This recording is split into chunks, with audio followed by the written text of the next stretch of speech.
바이오는 거품이 있을 수가 있습니다. 태생적으로 그럴 수 있는데 무시할 수 없을 정도의 데이터를 보여주고 있기 때문에 어느 정도 하방 경직성은 충분히 보일 수 있다. 5개 정도, 4개 정도의 종목을 포트폴리오로 가지고 있다 그러면 우리는 해볼 만합니다. 바이오 기업은 일정한 투자 조건을 갖춘 기업들로 반드시 포트폴리오를 구성해야 한다.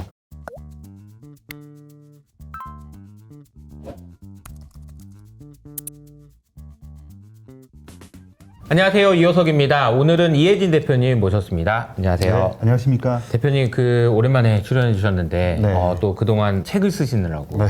또 책 제목이 인상적입니다. 5년 후에 10배 오를 바이오 기업에 투자하라. 그러니까 이제 5년 후에 10배 오를 수도 있으니까 이제 바이오 기업에 투자해야 된다 이런 코멘트인 것 같은데 네. 이 책에는 어떤 내용들이 좀 포함되어 있나요? 네, 국내 기업의 바이오 기업들의 경쟁력 이런 부분들이 과거하고 비교해서 많이 올라왔다. 과거에 보면은 이제 올라오다가 다시 떨어지고 오늘 같은 경우 이제 굉장히 많이 떨어지긴 하는데 네네. 어찌됐건 이제 과거로 돌아가기 어려울 정도로 경쟁력을 입증한 기업들이 그것도 다양한 섹터에서 그러니까 바이오 안에 부문 섹터에서 나오고 있다라는 거죠. 그래서 그런 기업들을 잘 선별해서 한운다 그러면은 5년 후에 빅바이오텍으로 가는 기업들이 그 안에 다수 포함돼 있다라는 점이고요. 이제 핵심적인 내용은 빅바이오텍으로 성장할 수 있는 바이오 블록버스터를 만들 수 있는 기업, 1조 원 이상 판매할 수 있는 그런 세계적인 의약품을 개발할 수 있고 지금 또 거의 만들었고 블록버스터로 성장해가는 그런 의약품을 가지고 있는 기업들에 집중해보자라는 의미입니다. 5년 후에 10배 오르는 주식으로 돈을 버는 분을 잘 보기가 어려워요. 왜냐면은 네. 5년 동안 들고 있을 수가 없거든. 너무 변동성이 크고 네. 막 이러다 보니까 돌아놓고 보면 10배 올랐는데 자꾸 이렇게 막 손이 가고 막 이러다 네. 보니까 그래요. 그래서 사실 어떻게 보면은 대표님의 책을 이렇게 보면서 제가 이제 추천사를 썼잖아요. 네. 추천사에 이제 제가 어떤 내용을 썼냐면 사실 우리나라에 있는 많은 산업 중에서 이 AI 시대에 글로벌리 경쟁력을 가질 수 있는 거의 유일한 섹터 네. 남은 것 중에 네. 이거 안 되고 저거 안 되고 네. 하면 남은 것 중에 이 섹터 하나 남은 것 같다라는 생각 그리고 그 과정에서 우리나라에 있는 기업들이 말씀하신 대로 빅 바이오텍으로 성장하고 이러려면 투자자들도 좀 잘 알고 이렇게 네. 투자를 해야지 네. 끝까지 갈 수 있다 이런 내용을 해주셨는데 좀 인상적이었던 것 같습니다. 그래서 오늘 이제 책의 내용을 바탕으로 해가지고 좀 이야기를 나눠보려고 하는데요. 요즘에 이제 바이오 시장은 좀 분위기가 어떤가요? 오늘 이제 촬영일 기준으로는 글쎄요 공매도를 앞두고 있어서 네. 그런 건지 아니면 뭐 삼성전자가 올라서 그런 건지 좀 분위기 좋진 않은 것 같아요. 네. 미국 먼저 이제 말씀을 드리면 미국은 큰 주식들하고 작은 주식들 이렇게 나눠볼 수 있을 것 같습니다. 네네. 근데 큰 주식들이 빅파마하고 빅바이오텍이 많이 섞여 있는 그런 ETF들을 보면은 올해 흐름이 견조하거든요. 그래서 작년까지는 부진했는데 올해 사실은 시장이 굉장히 불안하잖아요. 뭐 S&P 500이 됐건 뭐 나스닥이 됐건 상당히 불안한 움직임을 보이는데 빅파마 ETF는 상당히 탄탄하게 움직이고 있어요.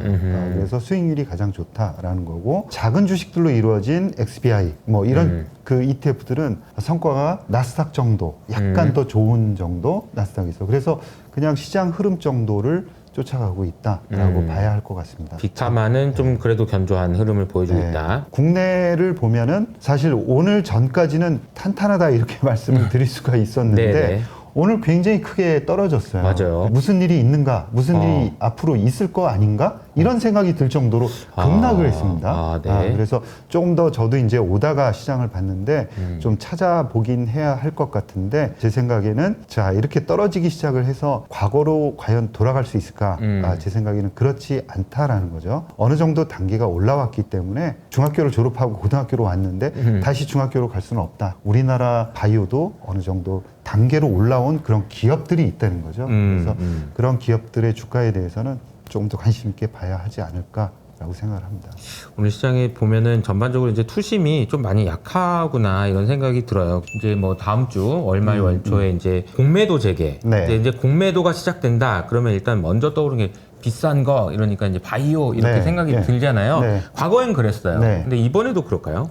이번에도 그럴 수 있다라고 생각을 합니다. 그래서 바이오가 기대감으로 많이 오른다 이런 것들은 기본적으로는 있어요. 예를 들어서 기술 수출을 했다. 설령 이제 기술 수출을 아무리 많이 했다 하더라도 시장을 갖고 있지 않은 기업이라고 한다 그러면 과연 그러면 100% 확신해서 신약을 개발할 수 있느냐? 그러면 그렇게 확신을 적으로 이야기할 수는 또 없는 거죠. 그렇죠. 확률의 게임이니까요. 신약 개발하는 업체들의 그런 숙명 같은 건데요.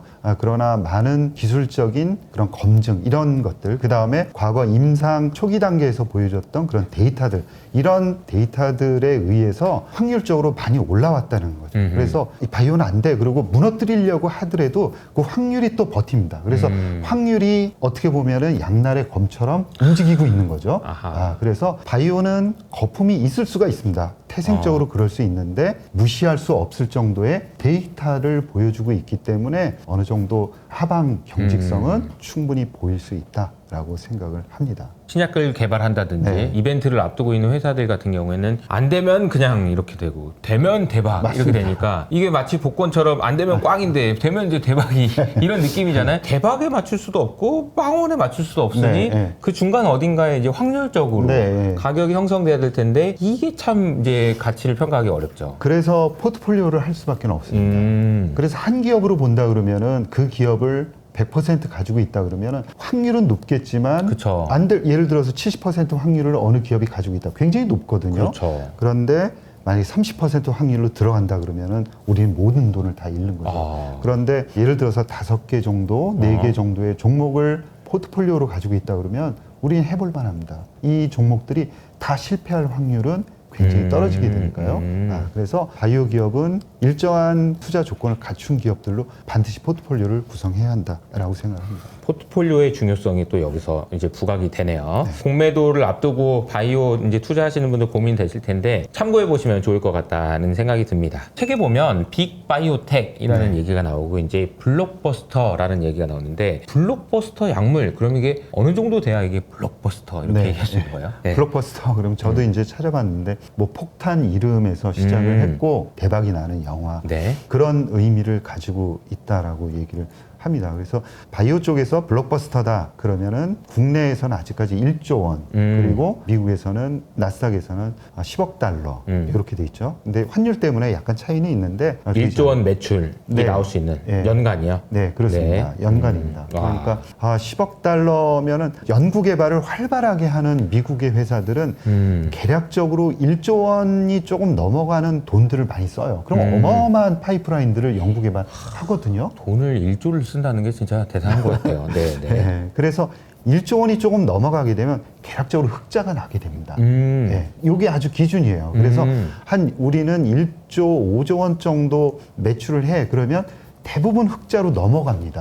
그리고 빅파마들이 탐을 내는 M&A를 할 때 딱 그런 기업들을 좋아해요. 그러니까 1조 원짜리 매출액을 올리는 블록버스터를 한 개 정도를 가지고 있어서 자기 구체적으로 돌아가면서도 요 파이프라인들이 재미있게 여러 개의 그런 약물들을 만들어낼 수 가능성이. 있는 플랫폼 역할을 해준다 그러면 사면은 좋죠. 예, 그래서 블록버스터 그러면 국내에서는 한 1조 원 정도 매출을 올립니다. 삼성 바이오로직스가 한 이제 4조 원, 5조 원 이렇게 가는 매출을 하지 않습니까? 네. 그러니까 블록버스터를 한 2개 정도는 가지고 있는 회사구나. 신약으로 따진다 그러면 네네네. 그렇게 볼 수가 있는 거죠. 그래서 블록버스터 2개 정도 가지고 있는 기업은 시가총액이 계략적으로 한 50조 원 가까이 갑니다. 와, 네. 그렇군요. 예, 그렇게 보시면 됩니다. 그러니까 블록버스터가 그만큼 대단한 거예요. 그러니까 이제 블록버스터가 될 수 있는 조건에 대해서도 설명해 주시면 좋을 것 같아요. 어떻게 해야 블록버스터가 될 수 있는지. 많이 팔릴 약품이고 이거는 국내에만 팔려서는 매출액이 도저히 나올 수가 없습니다. 그래서 국내에서는 1,000억 원 이상 올리면 블록버스터다 이렇게 이야기를 하거든요. 그래서 10배를 올려야 되기 때문에 글로벌 시장에서 넘버원이 돼야 됩니다. 그래서 넘버원이 되는 방법은 기존에도 그 질환에 대한 치료제가 있다 그러면 치료제를 훨씬 더 능가를 해야 되죠.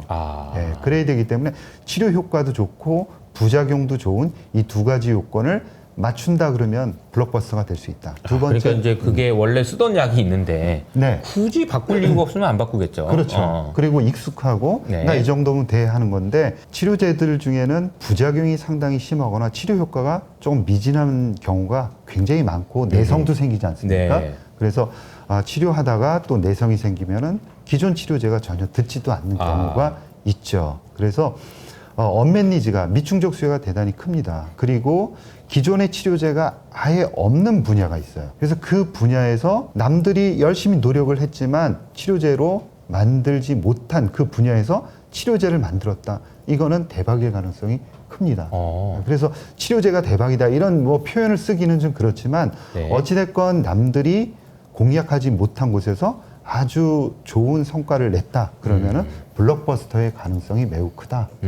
정리를 하면은 매우 수요가 큰 시장에서 이 기업이 글로벌 어찌됐건 넘버 원으로 들어가죠. 기존의 치료제가 있건 아니면 치료제가 없이 퍼스트 클래스로 처음 의약품을 만들었건 기존에 없던 시장을 이렇게 개척한다 그러면 블록버스터로 될 가능성이 있는 겁니다. 세계 서두에 보면 우리나라에서 그동안 많은 시도들 중에서 이런 것들은 좀 약간 문제가 네. 있다 네. 이런 식으로 이제 언급해 주셨던 종목들이 있는데 네.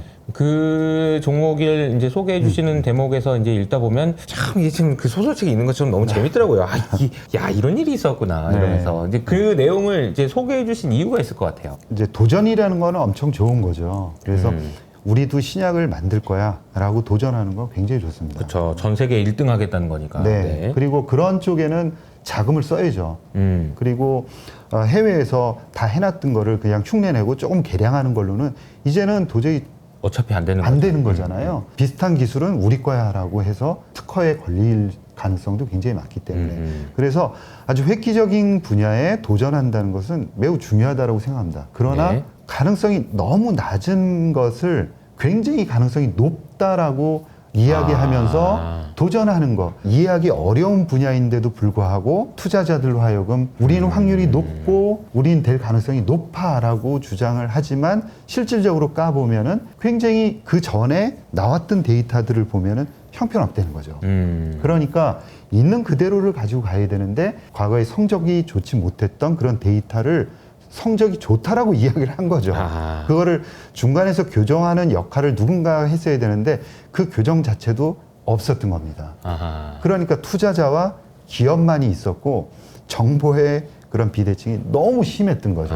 알고 있었는데 이게 좀 그런 것도 있을 수 있고요, 그죠? 그렇죠. 정확하게 공지를 해줬어야 되는 건데, 네. 그러다 보니까 시간이 끌려져서 부모님 어렸을 때 생각해 보면 뭔가 잘못을 했는데 처음에 말을 안 하면 나중에 알 때까지 말을 못 해요. 그러다가 이제 들키면 이제 엄청 혼나고 막 이런 거잖아요. 그런 거는 비슷한 생각이 나더라고요. 네. 이런 기업들은 그래서 임상 1상부터 임상 3상까지 끝까지 그 논리로 갑니다. 공통점이에요. 말씀하신 거하고 똑같습니다. 네. 그래서 주장하는 바도 똑같은데 이 임상 설계할 때 중간에 변동성이 굉장히 심해요. 바뀔 수는 있는데 우리 그 투자자들이 이 전에 어떤 조건으로 어떤 데이터를 냈는지를 알고 그 똑같은 조건이라 그러면은 요거는 될 가능성이 높겠구나 이렇게 이제 예측하는 건데 이때 실험하고 전혀 달리 이제 조건이 된다 그러면 우리는 예측할 수가 없다는 거예요. 저는 이제 예측하는 게 될 수도 있고 안 될 수도 있는데 예측하기가 대단히 어려운.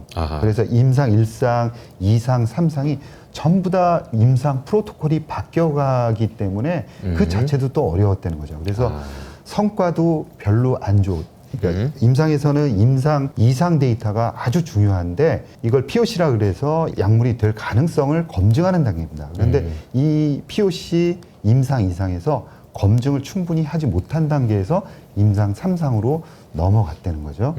그래서 투자자들이 성공 확률이 굉장히 높은 게임이다라고 생각을 하고 그때 몰려들었었고 상당히 낮은 제가 보기에는 낮은 확률이었었는데 그냥 그 결과대로 결과가 나온 거죠. 그런 사례가 많았고 그 투자자들이 굉장히 실망하고 이 바이오 업계를 또 떠나 있었다. 떠나고 그쵸? 그런 악순환이 되다가 최근에 새로운 기업들이 나오고 사고방식이라든가 신뢰성 이런 쪽에 굉장히 투철한 기업들이 나오면서 확실히 국내 기업들도 달라지고 있다. 네. 그런 말씀을 드리고 싶었던 거죠. 그런 우여곡절 끝에 우리나라도 이제 블록버스터 약품 그리고 빅바이오텍이 나올 수 있는 가능성이 충분히 소양이 갖춰져 있고 우리 투자자들도 이제 관심을 갖는다면 5년 후에 10배 오를 수 있는 바이오 기업을 찾아낼 수 있다 이런 관점인 것 같습니다. 근데 우리가 이제 국내에서도 그런 기회를 찾아야 되겠지만 해외에 이미 그런 회사들이 있잖아요.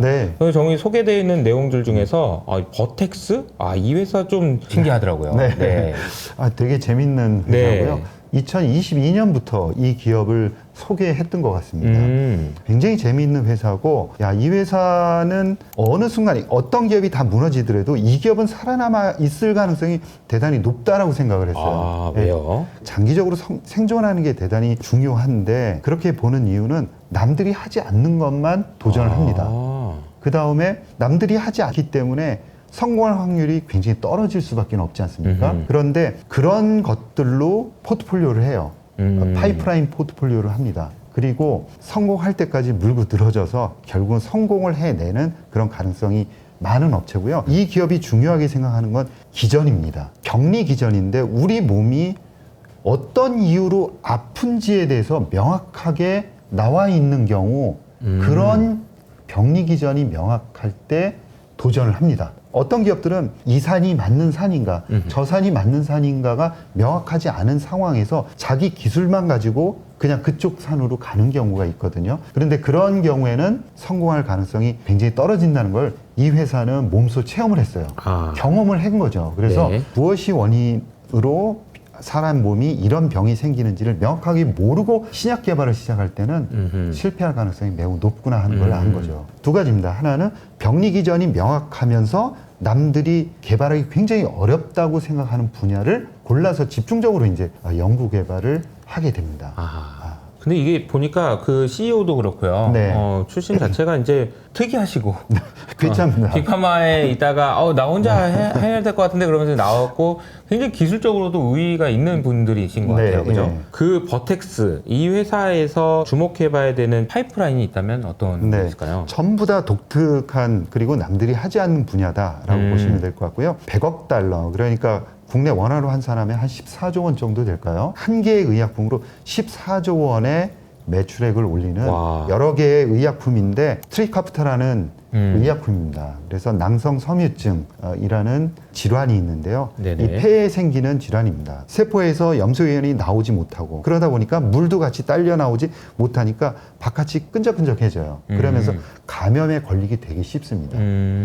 그런 질환이고 근본적으로 치료하는 치료제가 없었는데 이 회사가 글로벌리 처음 만들었고요. 아무도 이 분야에 지금 도전을 하지 못하고 있어요. 네. 향후 아주 오랫동안 독점력이 이어질 것이다. 대부분 그렇게 이제 생각을 하고요. 그래서 독점력이 계속 지속되면서 암이라는 것은 치료를 하게 되면은 낫거나 아니면 환자가 사망하게 되는데 이것은 계속 치료해야 돼요. 그러다 보니까 매출이 계속 늘어날 수밖에 없습니다. 환자는 계속 나오고 기존 환자들은 계속해서 치료를 받을 수밖에 없는 거죠. 그리고 환자들의 생명을 굉장히 연장시켰어요.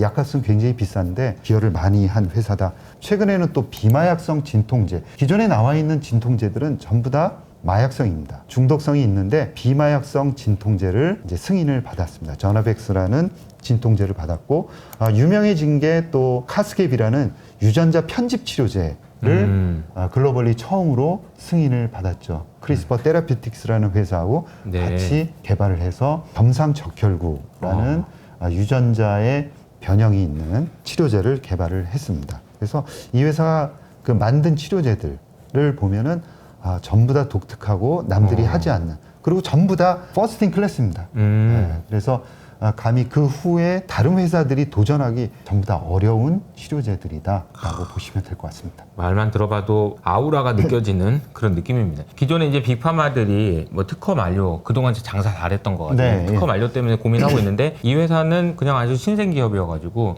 그냥 쌩쌩한 느낌이 좀 드네요. 14조 원을 번다 그러면은 30%를 다시 또 재투자하고. 재투자합니다. R&D에.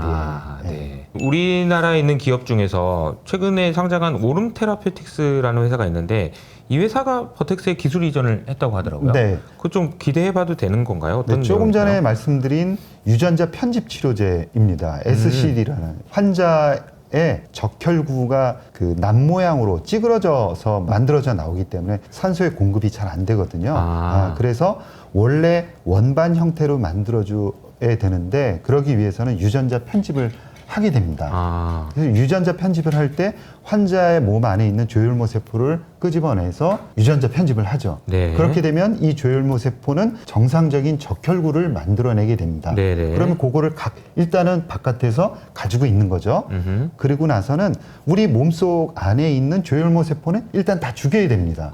그래서 죽이는 작업을 해야 되는데 이게 항암제 투여 맞는 것처럼 굉장히 힘들고 괴로워요. 부작용도 심하고. 네. 그런데 지금 맞고 있는 그 방식을 다른 방식으로 좀 편안한 방식으로 바꿔야 됩니다. 젊은 환자들은 맞기도 어려운 게 이게 생식세포에도 영향을 줘요. 그렇군요. 네, 그래서 이세에도 영향을 줄 수 있기 때문에 난자세포, 정자세포를 따로 보관해야 되는 이 불편성이 있는 거죠. 네네. 그래서 환자들을 좀 더 안전한 방식으로 전처치를, 그러니까 몸 안에 있는 조혈모 세포를 다 죽일 수는 없을까? 이 방법을 오름 테라퓨틱의 TPD라는 ADC에다가 단백질을 분해하는 링커로 연결한 그 ADC를 가져가서 만들겠다. 이렇게 이제 생각을 하고 있습니다. 명확하게 어디에 사용할 거다라고 지금 이야기를 하고 있지는 않아요. 그런데 제가 이제 좀 조사를 해보니까 네네. 첫 번째, 이 회사는 제가 서두에 말씀드렸듯이 기전이 명확해야지만 일을 시작한다라고 말씀을 드렸습니다. 내가 뭘 할지를 정해놓고 한다는 거죠. 그렇죠. 이게 왜 원인이 뭔가를 확실히 아는 거죠. 그래서 그거를 명확히 알았다라고 저는 생각을 하는 거죠. 이 기업의 속성상. 그동안에. 네.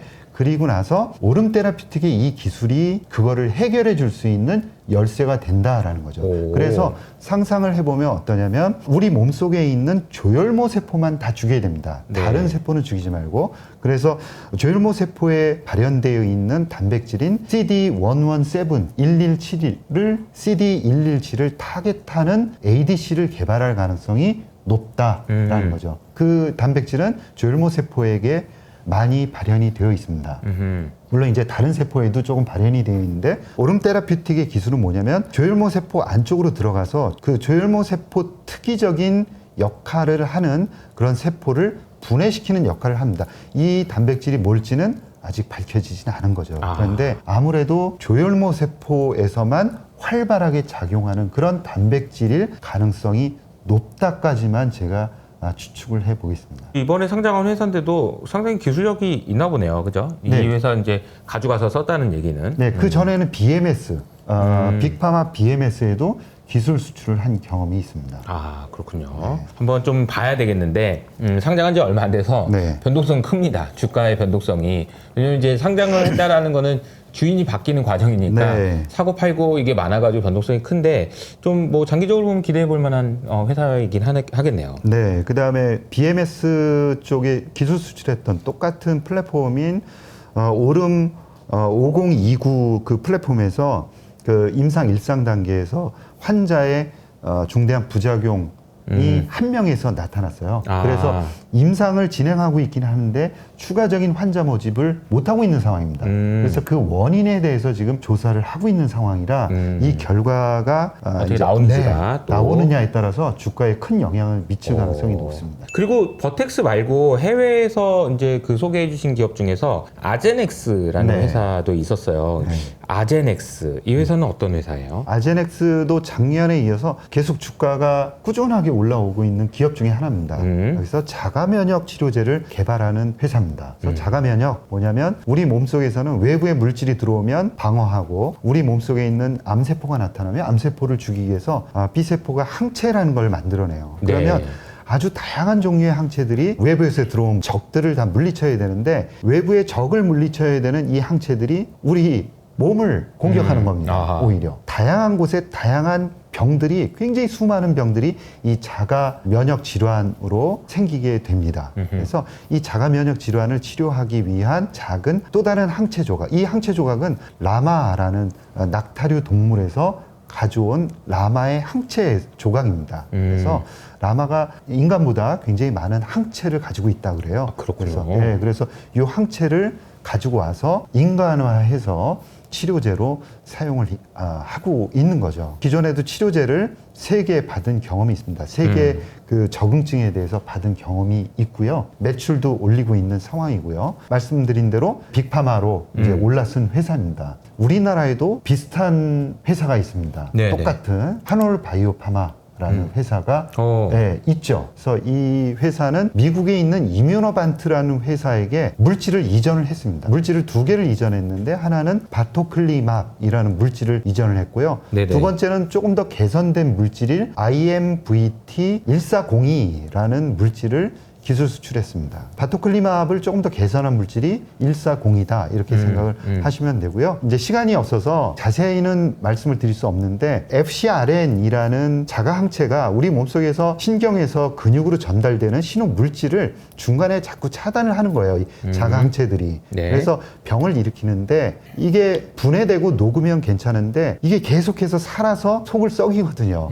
그 역할을 할 때 살려주는 이 문제가 되는 자가항체를 죽지 않고 계속 살려두도록 만들어주는 게 이 FcRn이라는 놈인데 이 FcRn에 먼저 달라붙어서 치료를 하는 그 항체를 만드는 회사들이 바로 아제넥스하고 하놀바이오파마 그리고 이뮤노반트입니다. 그런데 이 이뮤노반트의 바토클리맙 보다도 이제 1402라는 물질에 대해서는 굉장히 큰 관심을 가져야 된다라고 저는 생각을 합니다. 그래서 물질에 대한 우월성이 그 아제넥스의 비프가르트라는 지금 치료제로 승인된 이 물질 대비해서 훨씬 더 좋을 가능성이 있습니다. 하놀바이오파마에 대해서는 저는 단기적으로는 이 바토클리맙으로 지금 임상들을 다 하고 있기 때문에 신약으로 이제 바로 가지 않고 IMVT로 다시 임상 3상을 해야 되기 때문에 신약 승인이 좀 늦어지는 거 아니냐 이런 문제점들이 있긴 하지만 장기적으로 본다 그러면 이뮤노반트 140이라는 이 물질로 그레이브스병이라든가 류마티스 관절염 이런 거대 시장을 공략할 거기 때문에 시가총액도 장기적으로 보면 굉장히 큰 기업으로 성장할 가능성이 높다라고 생각을 하고 있습니다. 이제 아제넥스의 경쟁 약물로 이뮤노반트, 우리가 이제 하놀바이오파마 투자하시는 분들 많으니까, 그러니까 이제 경쟁 물질로 이게 남아 있을 수 있을까요? 계속? 제가 보기에는 시간이 가면 갈수록 하놀바이오파마, 그다음에 이뮤노반트의 주가가 각광을 받을 가능성이 대단히 높습니다. 아, 그렇군요. 그때는 오히려 아제넥스를 공격하는 그런 경향이고 만약에 한정된 자금이기 때문에 아제넥스를 살래 아니면 이뮤노반트를 살래 그런다 그러면 오히려 향후에는 이뮤노반트가 모멘텀이 더 강할 가능성이 있습니다. 네. 왜 그러냐면 그레이브스병이라든가 류마티스 관절염이라는 대단히 큰 시장에서 아제넥스는 도전을 하고 있지 않은데요. 이뮤노반트는 이제 임상 3상에 들어가거든요. 그래서 내년 내후년으로 가면서 임상 데이터가 이제 생각하는 대로 좋게 나온다 그러면은 이뮤노반트의 관심을 아마 미국 쪽에서 굉장히 크게 가질 가능성이 있습니다. 그래서 꾸준하게 상승하는 건 아제넥스가 꾸준하게 상승할 가능성이 높다라는 거. 이뮤노반트, 하놀바이오파마 어차피 묶여 있는 거니까요. 네네. 올해 중반 하반으로 가면서 더욱더 관심을 가져야 된다라고 생각을 합니다. 그 바이오 투자하는 것이 점점 더 쉽지 않아진다라는 생각이 드는 게 앞서 말씀하셨던 오름 테라퓨틱스나 하놀바이오파마 이 모두 어떻게 하고 있는지 우리 편이 누가 어떻게 하고 있는지를 또 봐야 되니까 해외에 있는 상황도 계속해서 면밀하게 살펴봐야 맞습니다. 되네요. 국내 주식 시장으로 좀 넘어와서요. 국내 시장에서 보면은 알테오젠 너무 관심이 많으세요. 알테오젠은 어떻게 되는 거냐. 그러니까 이번 주에 이제 뭐 큰 계약건이 나왔어요. 그러니까 또 이제 주가가 오히려 좀 조정도 받고 막 이런 상황인 것 같은데 규모가 보니까 야 아스트라제네카랑 2조 원대 기술 이전을 했다. 이건 좀 긍정적인 거 아닌가요?